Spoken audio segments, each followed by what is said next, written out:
Introduce our chairman of the board, Paul Moak, and he's going to open up and give opening statements, and I'll add a couple comments, and then we'll take your questions.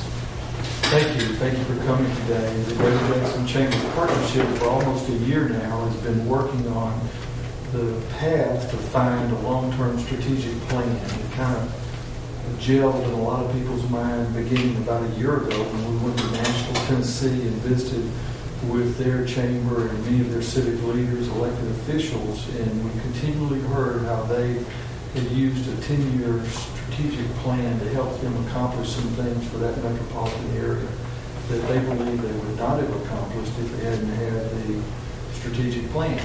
And so that kind of resonated with a lot of us that were there, and we began talking about it. In January of this year, we had a board retreat in this room with about 50 people from throughout our metropolitan area to try to figure out what should be our priorities as a chamber for the metro area for 2011. And out of that, the number one priority was to create a long-term strategic plan. In the spring, we had about 100 elected and civic and business leaders from around the metro area at the convention center not far from here for a morning that was led by an individual from out of state that works with many different communities.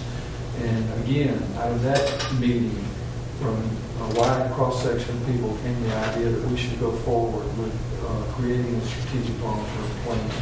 So we put out requests for proposals, went through a process and made a selection and chose a company called Market Street out of Atlanta, Georgia, and have been working with them. And today and yesterday have been the first really official meetings where people from the community came in round numbers, 200 people yesterday and today have been involved in focus groups and one-on-one strategy sessions trying to begin the process of creating a long-term strategic plan. And prior to the last couple of days, Market Street has been developing a lot of statistical quantitative data from various sources, and that has been presented to the people in these various meetings the last couple of days. And you have an executive summary of that report, I believe, is being provided for you that points out some of the strengths and weaknesses of our area, and it kind of focuses on people, place, and prosperity, kind of three different categories. And I think one of the things that we really liked about the approach that Market Street was using and recommending to us was not just emphasis on economic development, but also really on quality of life. How do we make this a better place for all the citizens that live in this area that we all call home? So it's been an interesting journey so far, but I think it's really now just started. And we anticipate in the first quarter, toward the end of first quarter of 2012, that we will be to the completion of creating this strategic long-term plan.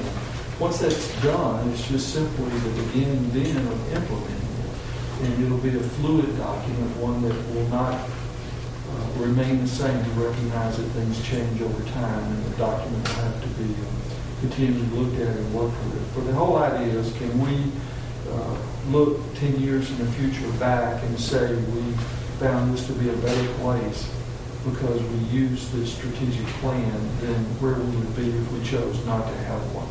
So we think it's important to do that. And so with that said, I'll just kind of turn it over to Glenn. I think Paul covered everything quite well. I would just add this, and that is that the part about it being an economic development plan, in the past we have done, actually since 1980, we've done 5-year plans every 5 years. And those work fine, but we really were looking for those livability factors, that quality of life factor, so that we knew that we could retain the talent that we had and our young folks here in this community, as well as attract folks, businesses, and people to the community.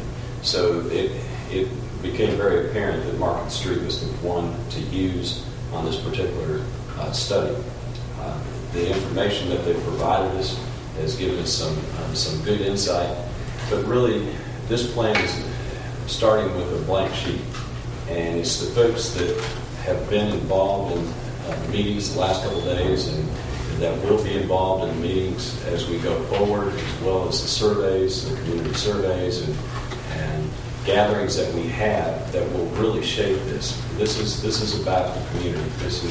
We don't have a preconceived notion of exactly what it is going to look like until we get all the input.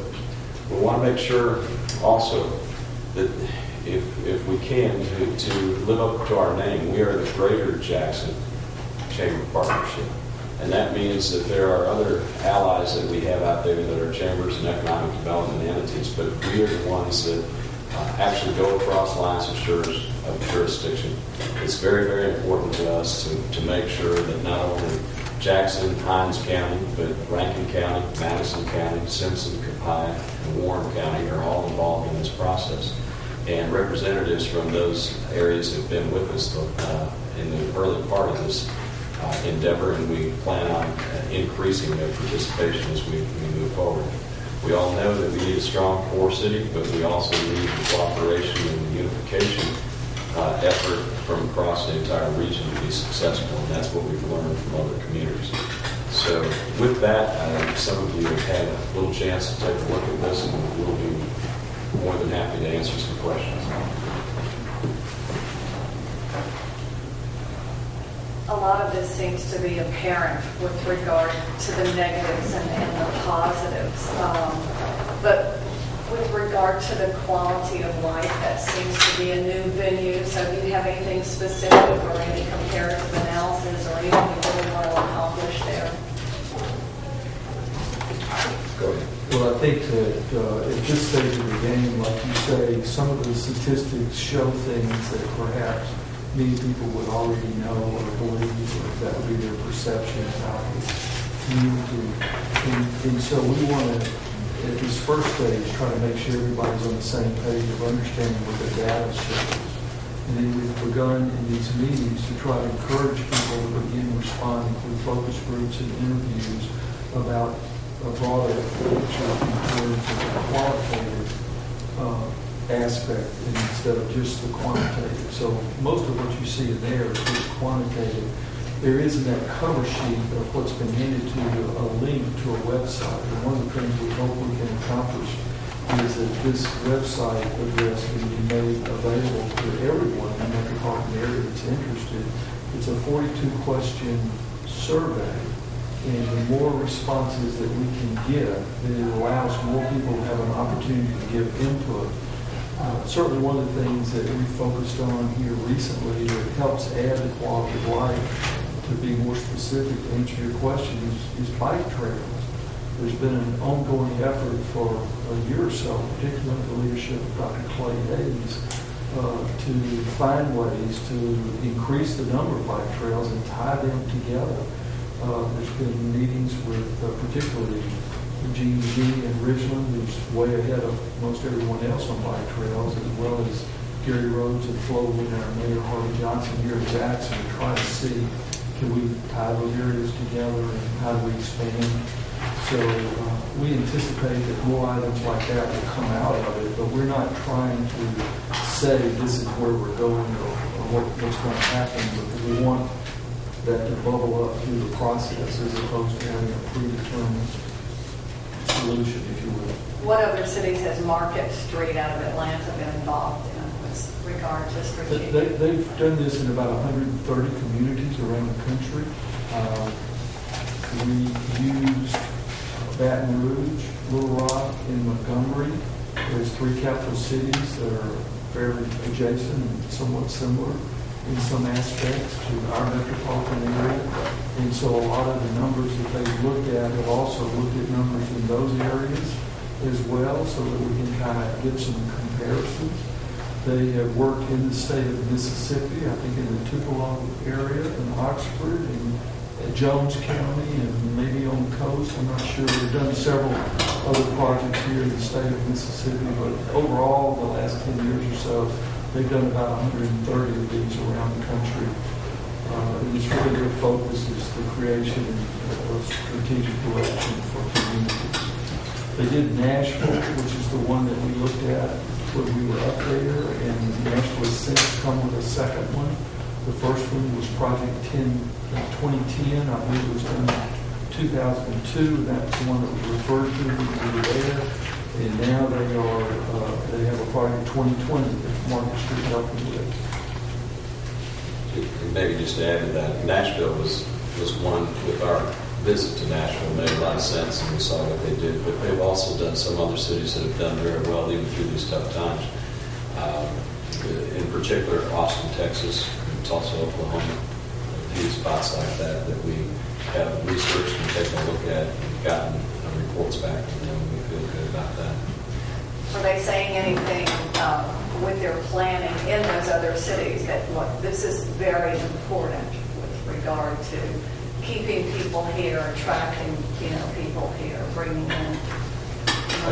I think that's exactly on cue with where we're going, is that's what they saw in most of those cities. The cities that I just mentioned, Austin, Texas, or Nashville, all of those have a quality of life right now that's attracting folks to their communities, whether it's businesses or just people that want to live there, especially young talent.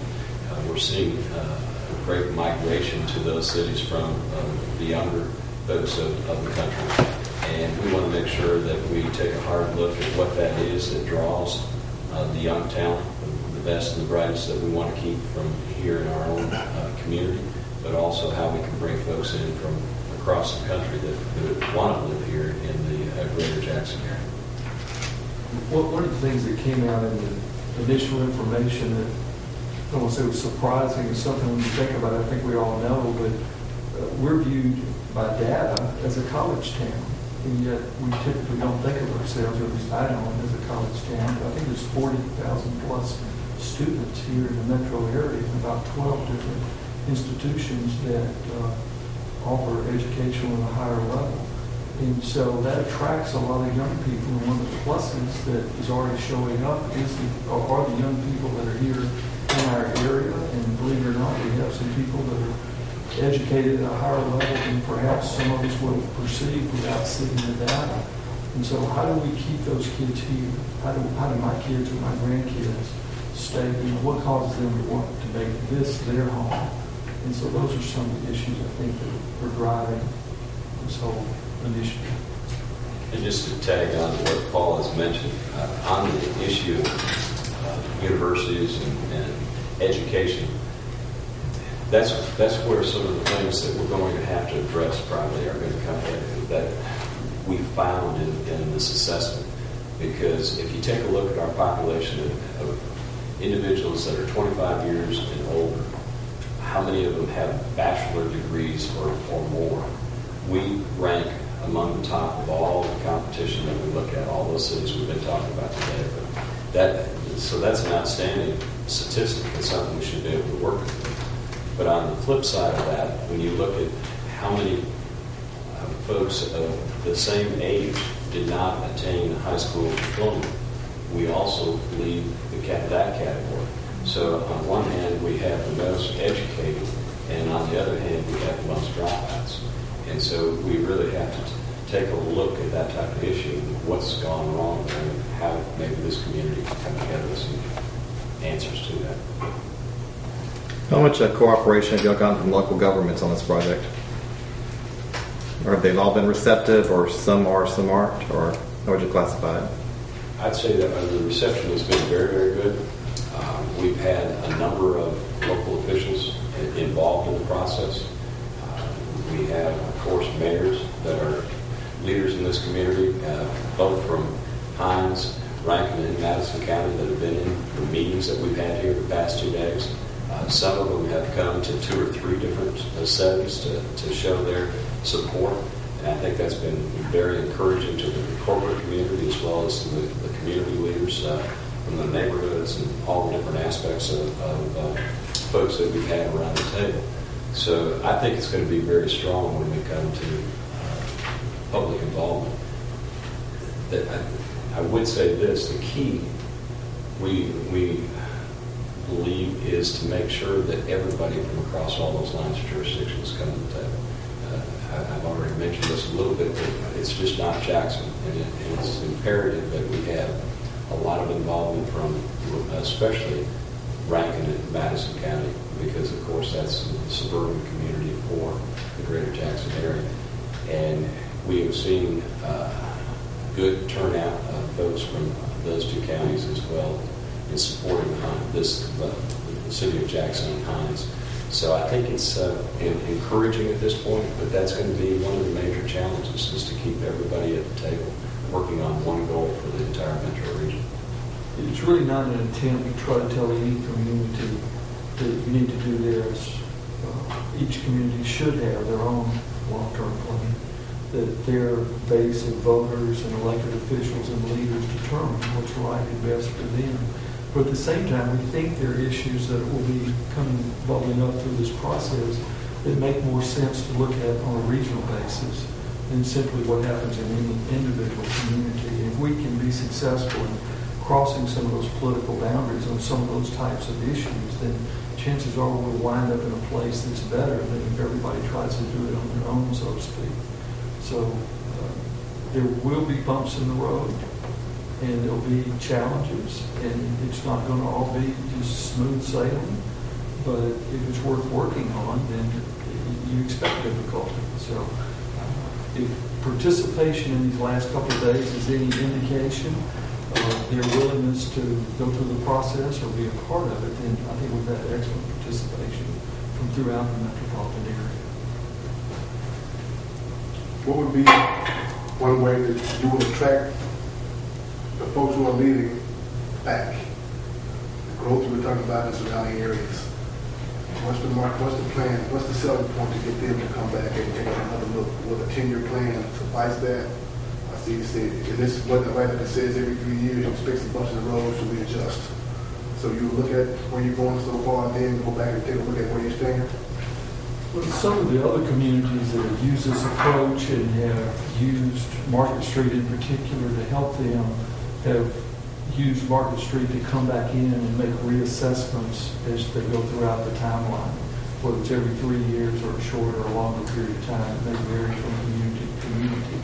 But I think what we have to understand, or what I think is important for us to remember, is that just because it comes out in the early part of next year doesn't mean it's going to be valid as you go forward. We have to be flexible and relook and readjust.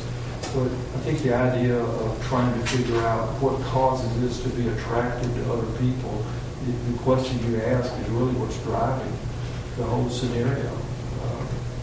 So we're very anxious to see what all bubbles up as we go through here. I think that's where those surveys from individuals, if we could get multiple thousand, if we could get a couple of thousand people at least to go to this website and take the survey, that would be valuable information, particularly if we can get it from a wide cross-section of people throughout the metropolitan area. Because the more of that data that comes in there, the opinions of the people on the street, the more strength we have to work with in terms of putting together a plan going forward, as opposed to just some people sitting in a room and saying, this is what we got to do. Well, are you going to use, say, a marketing research firm or polling to gather some of the ideas or feelings out there? We're going to use some of both, but mainly we're going to be talking to focus groups. We're going to be using the survey and making sure it's got to the right folks. You look at us, and we're not the ones to tell you what's right for young folks and what's interesting, what's going to attract them. And in fact, we had a focus group of just young people in here earlier today, and the conversation that they had was interesting. It was different than the things I would look for in a community. And so that was refreshing to know that we could hear some of the things that they want to see. We think if we create jobs, people will come and they'll stay. And that's important, and we need to be about jobs. But at the same time, those livability factors, what cultural activities do we have? What type of living conditions do we have in certain areas of town? And what type of entertainment there is? And you can go on down the list. Those types of things are issues that were addressed in some of these other cities that have been successful, and we need to make sure that we're addressing what those needs of that generation want to see as well. And again, that's the only way we get that. It goes back to the question: what do we think? We're not going to say what we think. We're going to take what we hear from that age bracket and then try to do something about it. What were some of the things they said in that focus session that they wanted to see? Well, the things I mentioned, it's amazing how they like the opportunity to socialize. The young folks like to be connected to one another. They like recreational activities. They like the social activities that can be available to them. Paul mentioned bike trails, but all types of things like that. Entertainment districts are big to them. They were talking about that. And mainly just an opportunity to be heard, too. That was another thing we were hearing, is that the young generation wants to make sure that they have a voice in where this community is headed. And I'm not sure that that venue has always been there for them. And we hope that maybe that's something we can work on. But again, we'll take all those things in that they give us and then try to put it together with their help. It's not, we're just going to hear their thoughts and then turn around and write a plan. We'll make sure that all the folks that have input have an opportunity to shape this problem. With the overall community survey, will it be available online through the Chamber's website, or will it be just kind of an independent kind of website through Market Street? It's going to be online. It's going to be on the Chamber website. We're also sending it out to numerous other entities to get out to as many folks as we possibly can. We'll relish any help that any of you from the media can give us to get that out to the rest of the community. We want to make sure that we hear from as many folks as possible. Paul mentioned we're hopeful that we can hear from thousands of folks. And this isn't about a board of directors of just a handful of people, but rather we want to make sure that we heard from the entire community. And this survey is available now? Yes, in the first page of the press release is a web address, a link that will take you there about 2/3 of the way down the page, I think. So, What about the use of flood control projects as economic development to help the overall area? Is that something y'all are going to look at, or is that just for another day? I'm sure it'd be looked at. I mean, that's such a major issue, has been a major issue that we continue to work with. I wouldn't think that would go away at this point in time. It's something that we'll, again, let the entire group take a look at what those priorities are. But the major projects, you bring up an important point, and that is that we want to focus on the really major projects that are out there. I think that sets the tone best if we can all come together and accomplish something big, then some of the smaller things fall into place. one of the things we observed and liked about the approach that Market Street took in some of these other reports that we looked at when we were trying to make our decision is that they had measurable timelines. There were certain things that they recommended be accomplished by a certain point in time, and that it was or was not. And so rather than just being, you ought to do this, or this would be a great idea, we're optimistic that when our report is completed, it also will have measurable timelines in it that we can obviously be flexible with and may have to adjust from time to time, but we're hopeful that it'll be a document more than just something that sits on the shelf. It doesn't have much legs or life to it. The whole deal is if we have a plan, the community buys into it, and we're successful in executing that plan, will we all be able to look back and say some things were accomplished because we had the plan that more than likely would not have been accomplished if we didn't have the plan? If the answer to that is yes, then it's been well worth the effort, and we'll be glad we did it. If not, we'll just go back to everybody on their own turf and try to do what they think's right. And sometimes we work together, and sometimes we don't. So if we can come together on issues that we can come together on and accomplish things together, I think we'll just move down the field further and faster than if we tend to always be independent of each other. What was the source for some of these figures? I assume some of it came from the census or marketing, but like, for example, the crime figures, statistics that you're quoting here, I was just wondering what the source is on that. I'm not up to speed enough to give the exact answer. I think we can get that exact answer for you. These are all national statistics, people that can get these statistics. But what in essence this is, this quantitative assessment is what if a Nissan was looking or a Toyota was looking at a place to come into as a location. They would hire a consultant and say, do a competitive analysis for us of all these numbers. And that's what these consultants do. This particular consultant does that for businesses as well. And so we just said, do it on our community right now so that we have the real story, the good, the bad, everything laid out, just as anybody else in the country would see it if they had it prepared. And so what you're seeing is like I say, what the numbers will tell us, and then we have to work from there. But like, for example, with the mayor, would Mayor Johnson agree with this assessment about crime rate? I'm not sure. I mean, are these the same figures that the mayor might use, or are these? Well, the mayor was with us when we went through the assessment, and he didn't say that he didn't agree with it, so I'm assuming that he does. Again, it's hard to argue with the figures. I mean, sometimes we don't like the figures. Right. Well, that's why I was wondering what the source was. Right. Because different people could be using it. Yeah. Well, the sources are different for each one of the different categories, but they're all figures that can be obtained on a national basis or a state basis or a new city basis, someplace that puts all the statistics together. The important thing for us was to take those and not just have them for ourselves, but rather the numbers for what we have, but then to compare them to 10 other cities. And 3 in particular, but 10 total, so that we could take a look at it from a comparison of where they are and where we are. And that gives us an idea of how much more we have to do in a certain area.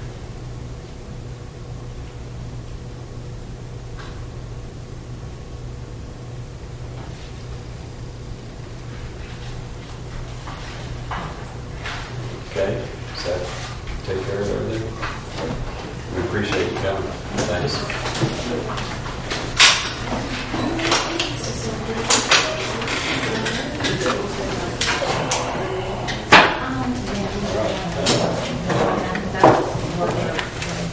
But it doesn't like this came from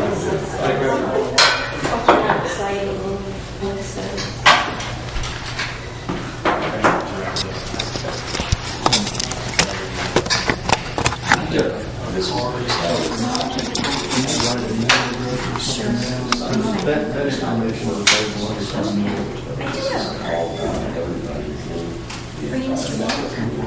I'm done. Nice to meet you. I know my other person Well, the whole plan starts with today's activities and yesterday's activities, but after that, it's going to go on for some time. And we will complete the study probably at the end of January or end of February. And then after that, we'll continue to monitor it. It needs to be amended at certain times. So over the course of the years, a 10-year plan is not going to be good for 10 years. We know it's going to have to be amended from time to time, but we will be taking a look at that and monitoring. At the end of this, what do you hope for Jackson? We hope that what really comes out of this is this becomes a place that everybody says, this is where I want to live. This is a place where the young folks want to live. This is where families want to be raised. This is where you want to have your business. You know you have a great workforce. You have a safe city. You have a clean city. You have a recreational city, one that's got great health care, all those types of amenities rolled into one, so that when people, any place in the country where they're living now would say, yes, that's where we would like to live, is in Jackson area of Mississippi. Well, let me get your name and your title.